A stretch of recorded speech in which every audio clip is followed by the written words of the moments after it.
அன்பார்ந்த இணையதள நேயர்களை மீண்டும் www.qcrc.in என்ற இணையதளத்திற்காக நியூஸ் தமிழ் செய்தி அறிக்கையில் உங்களை சந்திப்பதில் பெருமகிழ்ச்சி அடைகிறோம்.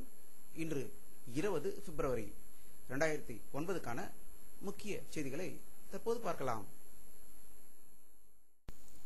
பாகிஸ்தானில் இன்று காலை நடைபெற்ற தற்கொலைப்படை தாக்குதலில் 20 பேர் உயிர் இழந்ததாகவும் 50க்கும் மேற்பட்டோர் படுகாயம் அடைந்ததாக இஸ்லாமாபாத்திலிருந்து தகவல்கள் வந்து கொண்டிருக்கின்றன. இந்தியாவில் தற்போது மத்திய தகவல் தொடர்பு அமைச்சகத்தில் ஸ்பெக்ட்ரம் ஊழலை பற்றி பேசப்பட்டதோ அதேபோல் காங்கிரஸ் முன்னாள் மத்திய தகவல் தொடர்பு அமைச்சர் திரு சுக்ராம் மீது தொடரப்பட்ட முறைகேடான சொத்துக்குவிப்பு வழக்கில் அவர் குற்றவாளிதான் என்று சிறப்பு சிபிஐ நீதிமன்றம் இன்று குற்றம் சுமத்தியுள்ளதாக டெல்லியிலிருந்து தகவல்கள் வருகின்றன.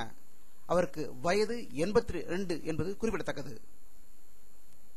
இன்று தமிழக முழுவதும் வக்கீல்கள் ஆர்ப்பாட்டம் நடத்தியதாகவும் பல வாகனங்களுக்கு தீ வைத்ததாகவும் சென்னையில் நடந்த வக்கீல்கள் போலீஸ் மோதலில் 200 வக்கீல்கள் மீது வழக்கு பதிவு செய்யப்பட்டதாகவும் தகவல்கள் வந்து கொண்டிருக்கின்றன.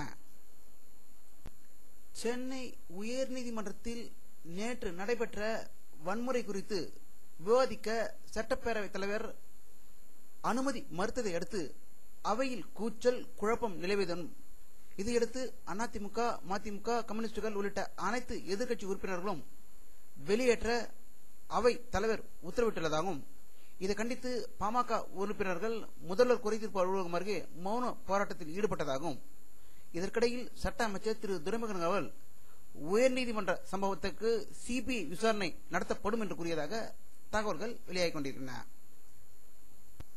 மதிமுக பொதுச் செயலாளர் திரு வைகோ அவர்கள் வெளியிட்டுள்ள ஒரு செய்தி அறிக்கையில் இலங்கை தமிழரை பாதுகாக்க 2 கோடி கையெழுத்து இயக்கம் நடத்தப்போவதாகவும் அந்த கையெழுத்தை ஐநா பொதுச் செயலாளருக்கு அனுப்ப இருப்பதாக தகவல்கள் வெளிவந்து கொண்டிருக்கின்றன. ஈழ நாட்டில் வசிக்கும் ஈழ தமிழர்களை கொன்று குவித்து வரும் சிங்கள அரசை கண்டித்தும் அங்கு போரை நிறுத்துவதற்கு ஐக்கிய நாடுகள் சபை அமெரிக்காவும் தலையிட வலியுறுத்தியும் தேசிய முற்போக்கு திராவிட கழக கட்சியின் தலைவரும் நடிகருமான திரு விஜயகாந்த் அவர்கள் தலைமையில் சென்னையில் வெள்ளிக்கிழமை இன்று அக்கட்சியின் சார்பில் தீவு திடலிலிருந்து சேப்பாக்கம் அரசு விருந்தினர் மாளிகை வரை பேரணி நடைபெற்றது என்றும் அதன் பிறகு அமெரிக்க தூதரகத்தில் மனு அளிக்கப்பட்டதாக செய்திகள் வந்து கொண்டிருக்கின்றன. இலங்கை ராஜபக்சேயின் காட்டு அரசு தர்பாரை கண்டித்து பத்திரிகை சுதந்திரத்தை பறிப்பதும் பத்திரிகையாளர்களை கொலை செய்து வெறியாட்டம் போடுகின்ற இலங்கை அரசை கண்டித்தும் வகையில் சென்னையில் அனைத்து தூதரகத்தையும் முற்றுகையிட்டு நூற்றுக்கணக்கான பத்திரிகையாளர்கள் ஆர்ப்பாட்டம் நடத்தியதாக செய்திகள் வந்து கொண்டிருக்கின்றன. தமிழ்நாடு இந்தியாவில்தான் இருக்கிறதா என்று கேள்வி எழுப்பும் நிலைக்கு தள்ளப்பட்டு இருப்பதாகவே இந்த சம்பவம் தெரிவிக்கிறது. இந்திய கடல் எல்லையில் மீன்பிடித்துக் கொண்டிருந்த ராமேஸ்வர மீனவர்கள் 10 பேரை இலங்கை கடற்படையினர் பிடித்து சென்றதாகவும் இதுமுறை ஆயிரக்கணக்கான தடவை இதே முறை நடந்தும் இந்திய அரசாங்கம் எந்த நடவடிக்கையும் எடுக்கவில்லை என்பதே ஒரு சோக செய்தி. மத்திய சாலை மற்றும் கப்பல் போக்குவரத்து துறை அமைச்சர் திரு TR பாலு அவர்கள் சென்னை நடந்த ஒரு விழாவில் நேஷனல் மெரைன்டைம் யூனிவர்சிட்டியும் எண்ணூர் துறைமுகமும் இணைந்து ஒரு ஒப்பந்தம் கையெழுத்து ஆகியுள்ளதாக தகவல்கள் வந்து கொண்டிருக்கின்றன.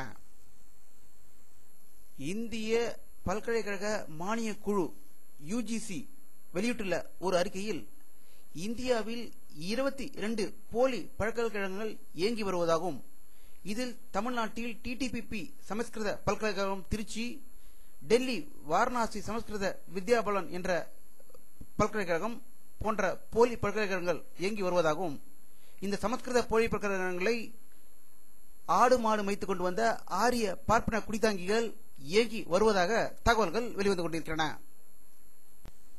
தமிழக உள்ளாட்சித்துறை அமைச்சர் திரு மு.க. ஸ்டாலின் அவர்கள் தமிழ்நாடு சுற்றுலா வளர்ச்சி கழகத்தின் எங்கும் ஏறலாம் எங்கும் இறங்கலாம் சென்னையிலிருந்து மகாபலிபுரம் வரை சென்று வரும் புதிய சுற்றுலா பேருந்தை இன்று துவக்கி வைத்ததாக தகவல்கள் வந்து கொண்டிருக்கின்றன.